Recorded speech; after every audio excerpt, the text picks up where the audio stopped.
Star Citizen 3.0 Alpha, or is it the pre-alpha 3.0? I don't really know.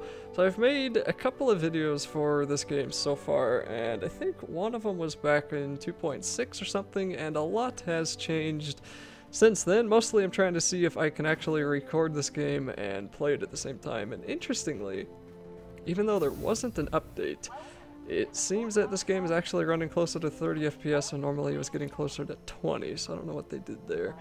Okay, good. I don't have to retrieve my ship. This is kind of going to be, I guess, an update. What's happening? Game's frozen. There we go. Alright, so kind of a basics on how to get through Star Citizen if you so desire to play through it right now. Of course, everything in here is probably going to change in a matter of weeks or months. Hopefully not much longer than that, but probably will be. So anyway, the first thing you do when you wake up here in Crusader, you come to the ship retrieval console, and there's a couple things you can do here. The insurance claiming system has become a thing. Unfortunately, that also means if you're out in space and you lose your ship, then you have to reclaim it, and it's free for now. When the game comes out, it won't be free. And it's annoying because it can take like 8 minutes to get your ship back. Anyway, once you call your ship, you'll get a landing pad number. Mine's on 7, so we're going to come out here, kind of like an airport. And if you push and hold F, then you get the look view mode unlocked. And the controls in this are pretty annoying for now. They make more sense the more that you play, but they can take a little bit of getting used to. Pretty much nothing in this game is usual. Like E doesn't really do anything useful. So in most games these days it seems that E is like to activate stuff, and in this game you have to push F and then click, which I'm sure is to try to keep up with their whole oh no, dang it, I got that glitch. Okay, well, I'll talk about glitches in a second.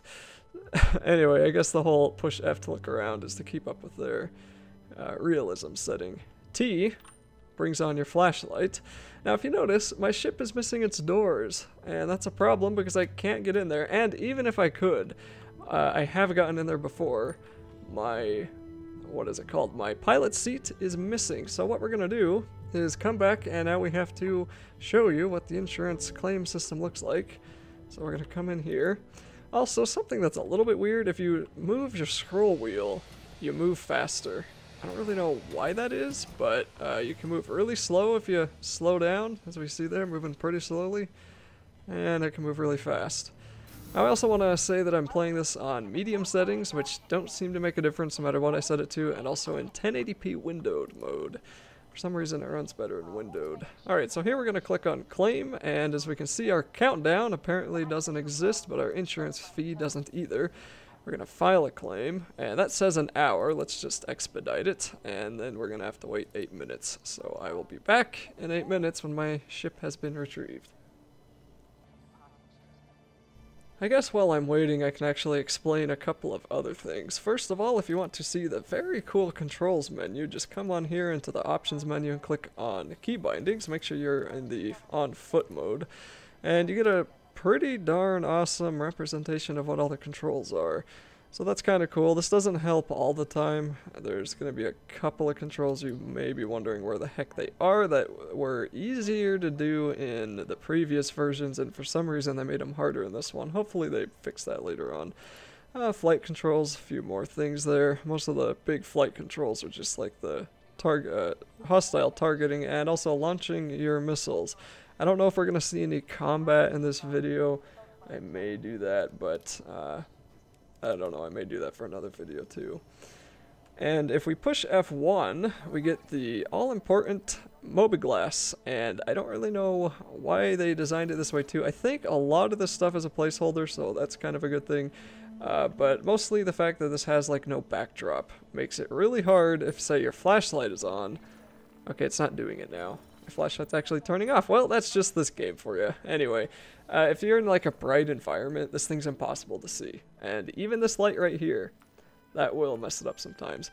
So this is the Mobiglass. That's all your important stuff here. If you click on the dots in the middle, you get back to your main menu. You can see all your information here, but a lot of this, like this, doesn't seem to update correctly. This doesn't seem to update correctly. If we click on the little what is that, like a pencil and paper, we can open up our menu, or sorry, our quest manager, right, if you want to call it that, your contract manager, and we can find some quests. So this one is a delivery quest. So this one says that they need to retrieve a shipment. So I guess we're gonna go do that one once my ship comes back. I guess we'll do that one. The only thing I'm a little bit wary of right now, waiting 7 minutes, is some of these missions are timed, which is kind of aggravating, but I guess we'll see. Here's the other stuff in this menu. So this is your fuel place. If you go to a star station and you need fuel, this will open up, and this is how you're going to buy stuff. So you'll repair your ship here, restock your weapons, and right now it's really a heck of a lot cheaper just to wait the 8 minutes, but this isn't actually too expensive. Here is something, I don't know what that is, LiveWorks AR.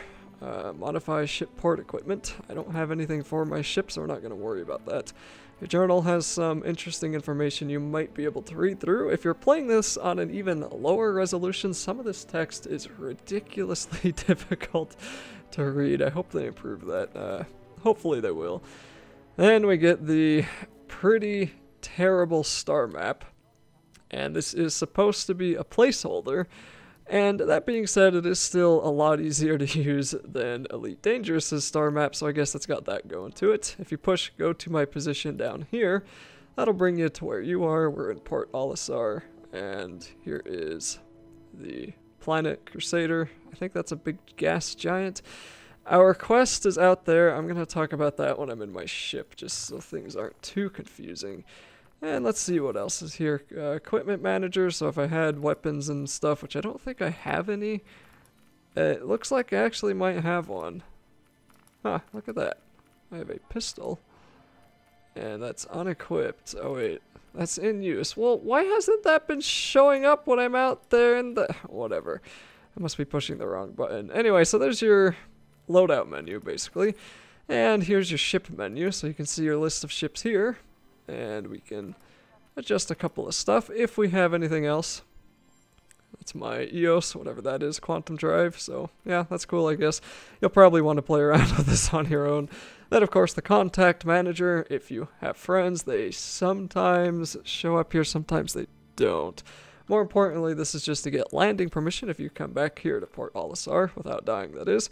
There's a bunch of other buttons that aren't actually available yet. So we're still gonna wait. Let's see. How long here? Ooh, that lag. You see the nice slideshow of frames? Okay. We're gonna wait 90 seconds and then I will be back.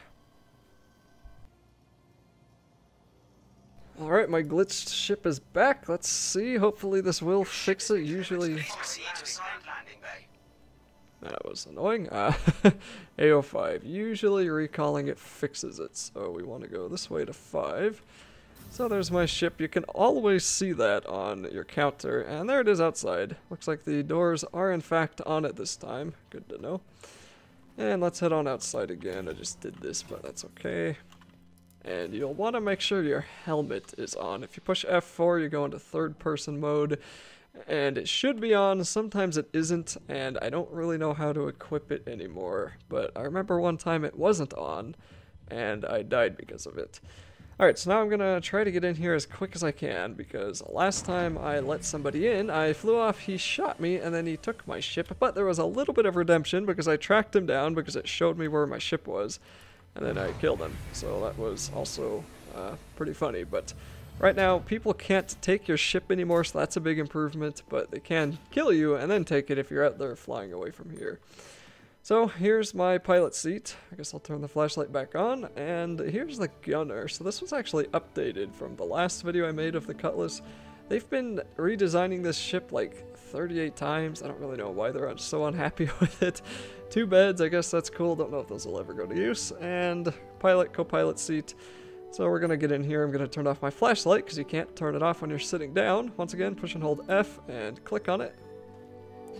Now we're going to want to turn on our ship, and yet again, push and hold F and look down. So we need to turn the power on and then engine on. Okay. Now we're going to push space to take off. And again, we can go into third person with F4 if we want to. If you push Z, you can free look, and that's a little bit helpful. Just make sure you remember whether or not you are free looking, because otherwise if you push Z again, you go back into control mode. And if you're flying really fast and you're not in free look and you think you are, you can send your ship flying into millions of different directions, and it's a lot harder to control in third person, as you can see here. So we're gonna turn that off. Let's go back into first person. Turn free look off again. I'm gonna push N, and that will move my landing gear up. N is useful having your landing gear down if you want to go pretty slowly, because it limits your speed to about 50. I don't know if that's kilometers. I'm imagining those numbers are in kilometers an hour, meters a second. That's M/S. Maybe it's meters a second. I don't know. But it'll slow you down a little bit. So we're going to come out here and then stop. Now, I need a place to go, and in the earlier version, you used to be able to just push the B button and then middle-click your mouse to warp, but they changed that for some reason. So now we have to open up our mobi-glass, which changes color with my ship, and then we want to go to the map, which is down here. Alternatively, if I close that, you can just push F2, and that will open up the map right away. So first, let's just go to my position. And there we go. That's where we are. But I want to go to the quest, so I'm going to zoom all the way out, and that's where I want to go. And unfortunately, we can't actually select exactly where I want to go because, see, if I zoom in, it disappears. This map is useless right now. But the names are overlapping, so I can only click on the quantum beacon, which is for sure a ways away from where I actually want to go. Maybe. I guess we'll see. Now, last time I did a quest that was this far out, my quest target was actually inside of an asteroid, so that was fun. Hopefully that doesn't happen this time. So anyway, whoops, I did not set that as my destination. We need to click Set as Destination. Now we can warp there, so we're going to go look for it. There it is on our screen. We're going to aim and then push B again. V. Nope. B. Yep, that's right. B, the B button. Doesn't like to work all the time. So this thing is 800,000 kilometers away, but that will shrink up. And early on when I played 3.0, I kept running into asteroids, but that doesn't happen anymore. So I don't know if they removed that or if I just got unlucky. I don't really know what that was about. Maybe I went to a different place. I'm not sure. So this will take a little while, but that's alright. And we should see our quest location here, the wreck site. We want to go there. And it looks like it's not going to be too much further from the quantum beacon, so we're not going to have to fly as far. Looks like it's pretty much actually right on top of it, so that's cool. Okay, so 14,000 kilometers is still a little ways away. There may be combat. If we push T or Y, that'll cycle through our enemies if they're any nearby. So there's none nearby. There's one right there. That might be a player though. Okay, so I think that's a player. Diablo, that's probably a player. Hopefully he doesn't care about us. If he does, then you guys are going to see what it's like to get killed, because my lag makes combat really dang difficult. So we're gonna, that's my missile. I didn't target you. I don't know how to clear the target now, so hopefully he can't see me. I have my flares, and hopefully he doesn't care too much. Let's see here. Let's slow down a little bit. So it's a little bit worrying, especially this time of day. There's a lot of people on. That looks like another player. That's interesting. But people aren't usually too mean, and if they are, the ship is pretty fast, so I may not have to. Now, the other thing is, I think if he picks up that cargo, he'll get the quest completion. So we may have wasted this trip. That guy's taken off. We're going to get close to it and then stop. I'm going to push H, and that should let us out of our ship here. And I could probably get closer, but we're going to risk it. So I don't have my gun equipped, or I'd take it out. Or at least it looked like I didn't have it equipped. So we're going to open up my ship and go to the cargo. And the controls here are pretty much what you expect. Q and E rotate you, shift makes you faster, space makes you go up, control makes you go down. And my flashlight is now on. So we're going to come up here, grab the cargo, push F, and then fly away. Okay, I got the cargo, I hope. Let's get back in my ship. Nope, I don't have the cargo. Where'd it go? That's my ship. There it is. Okay. Oh dear. Oh dear. Lag. Okay, thank you.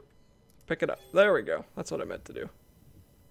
So we could actually go explore that if we want to. And a big thing about this game is supposed to be derelict ships and stuff like that. So that'll probably be one of my favorite things in this game, is exploring ships that have been blown up and just picking up the stuff that's left behind, basically. I'm sure that'll be risky because someone could come in and blow my ship up right now, and there's not a dang thing I can do about it.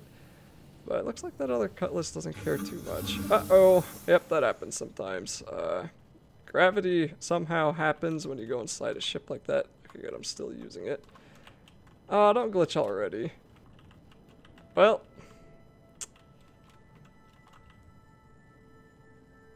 We got close. We got close. Wow. That is unfortunate. I am stuck and cannot move. Yeah. I don't know why it's so hard to get inside of ships when you're in space. It used to be easier. So that's a little bit strange. So can okay, sent that off, which is what I needed.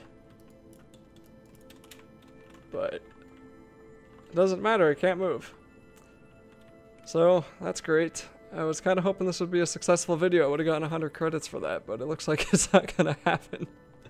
And that's the first time that cargo has been that easy to find. So that is interesting. And there it is, just flying away. Okay, I'm going to keep moving around. If I open up my mobi-glass. Nope.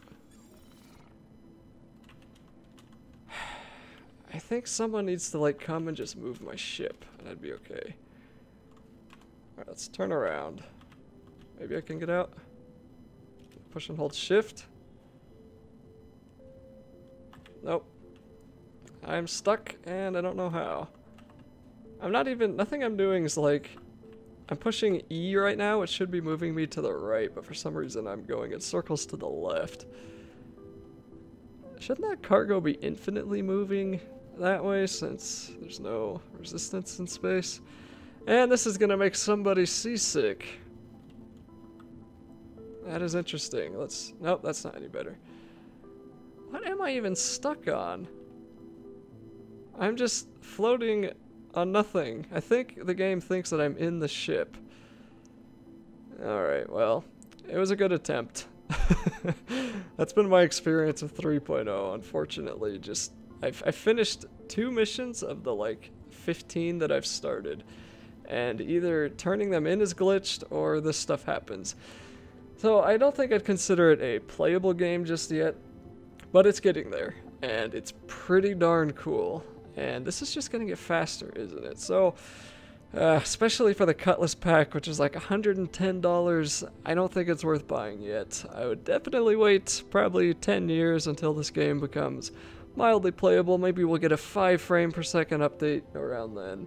Hopefully it keeps being pretty darn cool though, because I am having so much fun in this kind of crap. It's just makes me laugh, and it's surprisingly it's just so cool being able to get out of your ship and fly around in space.